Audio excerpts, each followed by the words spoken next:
McDonald का burger आप किसी भी सिटी या कंट्री में जाके खाए, उसका टेस्ट आपको सेम मिलेगा। रीजन है उनके बर्गर बनाने के सिस्टम का। उनके बर्गर बनाने के पूरे प्रोसेस को छोटे छोटे स्टेप्स में डिवाइड किया गया है। उनके एम्प्लॉय भी वो स्टेप्स प्रॉपरली फॉलो करते हैं, जिससे बर्गर का टेस्ट हर जगह सेम मिलता है। इजी टू फॉलो प्रोसेस होने के कारण अलग अलग जगह उनके अलग अलग एम्प्लॉय से बर्गर बनने के बाद भी उनकी क्वालिटी में जरा भी फर्क नहीं होता। लोग मानते हैं कि बिजनेस सिर्फ एंटरप्रेन्योर स्टार्ट करते हैं, लेकिन ऐसा नहीं है। एक्चुअल में जो लोग बिजनेस स्टार्ट करते हैं वो पहले किसी और के लिए काम कर रहे होते हैं, और जब उन पर एंटरप्रेन्योर बनने का भूत सवार होता है तब अपना खुद का बिजनेस स्टार्ट करते हैं, और थोड़े ही सालों में उनका सो कॉल्ड बिजनेस फेल हो जाता है। लेकिन ऐसा क्यों होता है, चलो थोड़ा डिटेल में समझते हैं। जेक एक रेस्टोरेंट में पिज्जा बनाने का काम करता था। एक दिन उसने सोचा कि दूसरे लोगों के काम में इतनी मेहनत करने के बावजूद भी मुझे कुछ नहीं मिलता, तो क्यों ना मैं खुद का ही एक पिज्जा रेस्टोरेंट खोलूं, जहां मैं लोगों को इससे भी सस्ते और अच्छे क्वालिटी के पिज्जा बना के बेचूं। फिर उसने जॉब छोड़ दी और लोन लेकर अपना खुद का एक रेस्टोरेंट खोला।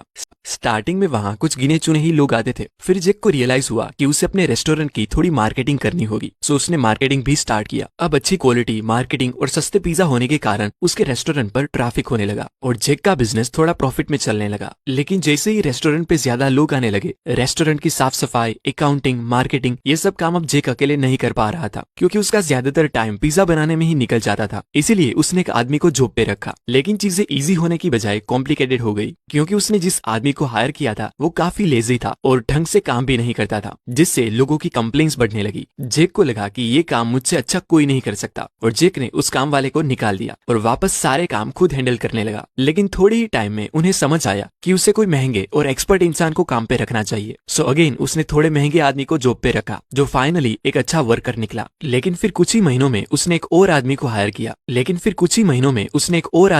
किया, पर क्योंकि उसका बिजनेस पहले से थोड़ा बड़ा हो गया था, इसलिए एम्प्लॉय की सैलरी, दुकान का रेंट, लोन का ईएमआई, फर्नीचर और डेकोरेशंस जैसे अलग अलग खर्चों से वो प्रॉफिट की बजाय लॉस में जाने लगा था, और आखिर में उनको रेस्टोरेंट का बिजनेस बंद ही करना पड़ा। ये फेलियर हुआ क्योंकि जेक ने सिर्फ अपनी टेक्निकल स्किल के बारे में ही सोचा कि वो टेस्टी पिज्जा बना सकता है तो वो उसका बिजनेस भी अच्छे से चला लेगा। लेकिन ऐसा हुआ नहीं। इसीलिए माइकल गर्बर कहते हैं कि एक अच्छा बिजनेस चलाना और एक टेक्नीशियन होना, इन दोनों में जमीन आसमान का फर्क होता है। जब आईबीएम के फाउंडर थॉमस जे वॉटसन को इंटरव्यू में एक बार पूछा गया कि उनका बिजनेस इतना सक्सेसफुल क्यों है, तब थॉमस वॉटसन ने भी कहा कि किसी भी काम के टेक्निकल पार्ट को जानना और उसका बिजनेस रन करना काफी अलग है। ज्यादातर लोग अपना बिजनेस सिर्फ इसीलिए स्टार्ट करते हैं क्योंकि उसे उस बिजनेस की टेक्निकल चीजों का नॉलेज होता है। लोग मानते हैं कि अगर उन्हें कोई टेक्निकल काम आता है तो उस काम से रिलेटेड बिजनेस भी वो आसानी से कर लेंगे, जो सच नहीं होता। माइकल गर्बर इसे a technician suffering from an entrepreneur seizure कहते हैं। माइकल गर्बर कहते हैं कि किसी भी बिजनेस को सक्सेसफुल बनाने के लिए उसमें 3 लोगों का होना बहुत जरूरी है, एक एंटरप्रेन्योर, मैनेजर और एक टेक्नीशियन। एंटरप्रेन्योर वो होता है जो फ्यूचर में जीता है, जो नए नए आइडियाज लाके कंपनी को विजन देता है। मैनेजर एक प्रैक्टिकल पर्सन होता है जो पास्ट के एक्सपीरियंस से बिजनेस को ऑर्गेनाइज रखता है। वो एम्प्लॉय से लेकर कस्टमर्स और प्रोडक्ट मैन्युफैक्चरिंग से लेकर प्रोडक्ट डिस्ट्रीब्यूशन तक सब चीजों को हैंडल करता है। और एक टेक्नीशियन वो होता है जो प्रेजेंट में रहकर बिजनेस का टेक्निकल काम करता है, यानी वो आइडियाज को प्रैक्टिकल शेप देता है। एक सक्सेसफुल बिजनेस चलाने के लिए ये 3 लोगों की जरूरत होती है। यह एक ऐसा पर्सन चाहिए जिसमें ये तीनों क्वालिटीज हो। लेकिन जेक की तरह कई लोग फेल होते हैं क्योंकि वो 70% टेक्नीशियन, 20% मैनेजर और सिर्फ 10% ही एंटरप्रेन्योर होते हैं। जबकि स्ट्रॉन्ग ब्रांड इमेज क्रिएट करने के लिए आप में तीनों क्वालिटी बैलेंस्ड होनी चाहिए। इसलिए अगर आपको कोई टेक्निकल काम करना अच्छे से आता है तो इसका मतलब ये हरगिज नहीं कि आप उसका बिजनेस भी अच्छे से कर सकते हो।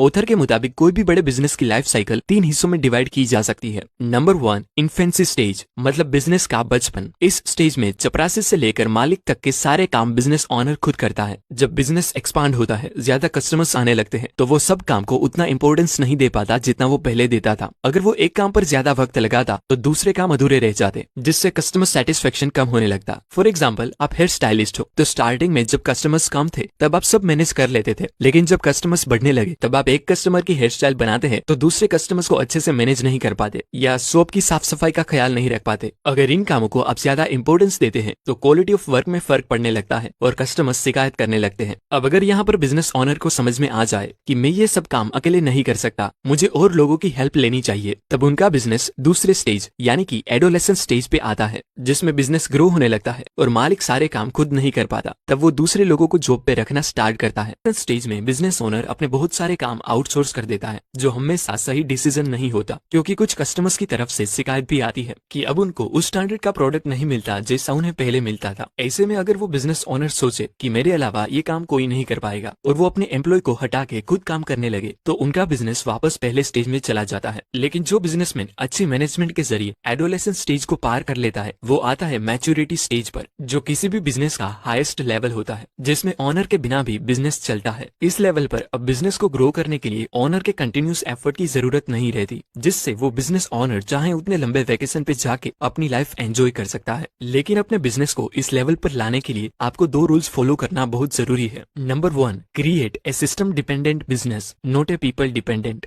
का बर्गर आप किसी भी कंट्री में जाके खाए, उसका टेस्ट आपको सेम मिलेगा। रीजन है उनके बर्गर बनाने के सिस्टम का। उनके बर्गर बनाने के पूरे प्रोसेस को छोटे छोटे स्टेप्स में डिवाइड किया गया है। उनके एम्प्लॉय भी वो स्टेप्स प्रॉपरली फॉलो करते हैं, जिससे बर्गर का टेस्ट हर जगह सेम मिलता है। इजी टू फॉलो प्रोसेस होने के कारण अलग अलग जगह उनके अलग अलग एम्प्लॉय से बर्गर बनने के बाद भी उनकी क्वालिटी में जरा भी फर्क नहीं होता। अगर आपका बिजनेस पीपल डिपेंडेंट होगा तो आप तो जानते ही है कि लोग अपनी मर्जी और अपने मूड के हिसाब से काम करते हैं। अगर वो लोग छोड़ के चले जाते हैं या वो ठीक से काम नहीं करते तो आपका पूरा बिजनेस खराब हो जाता है। इसीलिए आपका बिजनेस पीपल डिपेंडेंट नहीं बल्कि सिस्टम डिपेंडेंट होना चाहिए, जिसमें क्लियर कट स्टैंडर्ड और प्रोसेस का चेकलिस्ट हो। जैसे मैकडोनाल्ड के पास बर्गर बनाने की पूरी step by step process, recipes, store की डिजाइन जैसी कई चीजों का एक प्री डिफाइंड चेकलिस्ट है। मैकडोनाल्ड किसी भी शेफ के चले जाने से बंद नहीं होने वाला, क्योंकि उनकी रेसिपी को कोई भी कॉलेज स्टूडेंट आसानी से सीख कर कुछ ही दिनों में वहाँ काम करना स्टार्ट कर सकता है।